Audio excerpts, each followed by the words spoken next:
Case study that I looked at was called Organizational and Public Perspectives, and what this case study looked at was the communication between an organization and stakeholders with building a new stadium.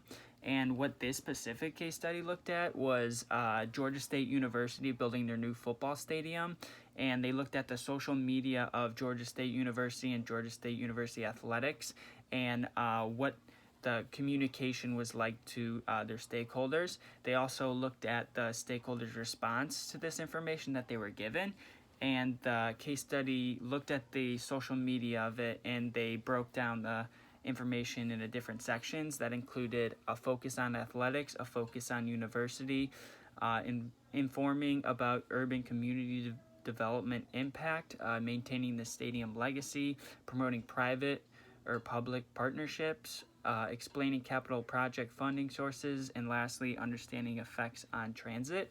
And what this case study did is it determined that the university's focus was on a focus on athletics. So the information they were providing was mostly a focus on the athletics and how that'll affect them, while the stakeholders focused on university and the effects it would have on that.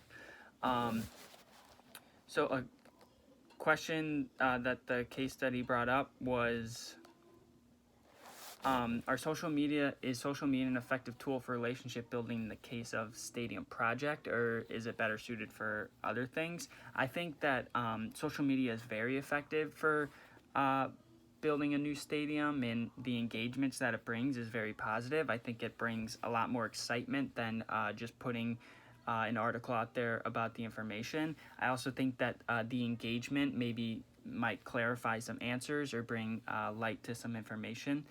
Another thing that was asked is, if I, as a social media or communication manager, how would you handle negative comments from public stakeholders? And the case study did address this a little bit. They talked about Georgia State University actually interacting with a comment that was a question, and I think that's important. I think you have to address the negative comments and kind of give them some answers and maybe calm them down a little bit.